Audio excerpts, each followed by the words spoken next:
Alors, je vous montre comment on fait pour tracer les rectangles que vous aviez à faire. La première chose, hop, il me faut ma équerre. Donc, on me demande un rectangle qui s'appelle REMI, qui a pour mesure ME de 5 cm et MI de 3 cm. La première chose que je vais faire, c'est que je fais un petit schéma. Alors un schéma, il est à main levée, on s'en fiche. Ce qui compte, c'est qu'il va nous permettre de mettre les lettres dans l'ordre. Donc je suis bien l'ordre dans lequel je trace, donc R-E-M-I, et ça me permet de voir que M-E, c'est un côté, donc je vais écrire ici mon 5 cm, et que M-I égale 3 cm, donc je le mets là. On voit que mon rectangle, il n'est pas dans le bon sens, c'est pas grave, puisque le schéma, il me permet juste de vérifier les côtés ou les diagonales.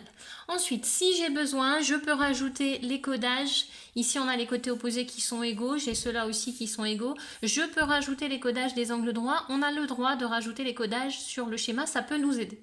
Une fois que j'ai mon petit schéma, le schéma, je vous le dis, on a le droit de le mettre même sur une copie de contrôle, on a le droit de le mettre même sur son cahier, même sur sa feuille, sa belle feuille blanche et tout, on a le droit. Donc maintenant, je vais pouvoir tracer. Je vais commencer par le côté de 3 cm ici. Hop, je commence et je trace 3 cm. Et ce que je vais bien faire tout de suite, c'est que je vais tout de suite mettre les lettres. Donc ici, j'écris 3 cm. Et je vais tout de suite mettre les lettres, donc ici I et M, parce que si on les met à la fin, parfois vous les mettez dans le mauvais sens. Ensuite, pour faire le côté de 5 cm qui est là, je vais bien utiliser mon équerre. Si vous n'utilisez pas de équerre ou pas d'équerre, c'est faux. Donc j'utilise ma équerre, je la positionne bien correctement. Et j'avais mis sur le 0, donc je monte jusqu'à ici 5 cm. Hop, j'écris 5 cm sur le côté de mon rectangle et je place le point E. Pour faire la suite, il va falloir que je continue encore une fois avec un angle droit. Donc soit je mets un angle droit ici et je trace 3 cm, hop, ce qui va me donner mon point R. Soit je trace un angle droit ici, hop, et je trace 5 cm. Alors moi je vais faire celui-ci, puisque c'est celui que je suis en train de faire. Donc je place mon angle droit, je monte 5 cm, je m'arrête. Ça me donne le point R. Donc ici j'ai fait un angle droit. Ici, j'ai fait un angle droit. Ici, j'ai fait 5 cm. Et puisque j'ai R et E, je n'ai pas besoin de vérifier l'angle droit. Je n'ai pas besoin de mesurer. J'ai juste à tracer. Hop. Et si ma figure a été faite correctement, ça a formé ici les angles droits. Et ici, ça a formé un angle droit, même si je n'avais pas utilisé mon équerre. Donc, je vérifie.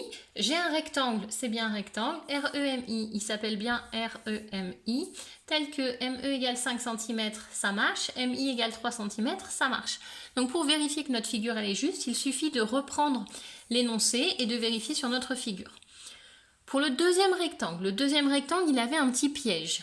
On a un rectangle qui s'appelle NORA. Donc, je fais mon schéma. NORA.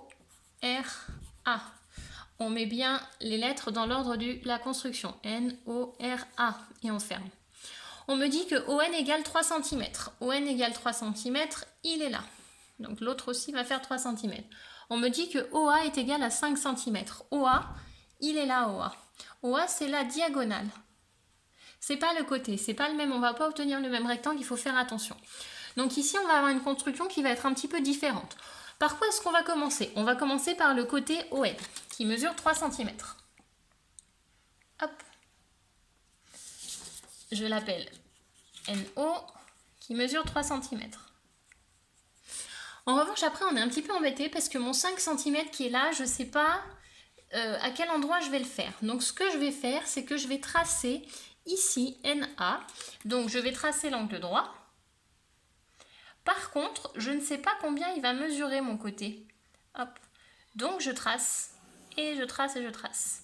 Ici, je sais que je vais avoir un angle droit, mais je ne sais pas combien ça mesure. Donc, je trace aussi loin que je peux. Alors, on ne fait pas quelque chose de ridiculement grand, mais comme ça, voilà. Maintenant, je vais utiliser mon OA égale 5 cm, puisque je vais me placer ici à 0. Et je vais aller chercher mon 5 cm, vous voyez, il est là, pour qu'il arrive sur la demi-droite que je viens de tracer. Donc, hop, je trace ici mon 5 cm. Donc, ça me donne le point A.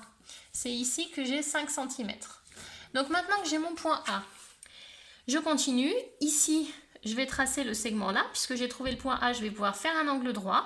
et je sais que mon AR va mesurer 3 cm. Donc ici, je fais un angle droit, je trace de 3 cm. Hop, donc j'ai fait un angle droit, j'ai tracé de 3 cm, j'ai obtenu le point R. Maintenant que j'ai le point R, j'ai plus qu'à relier au point O.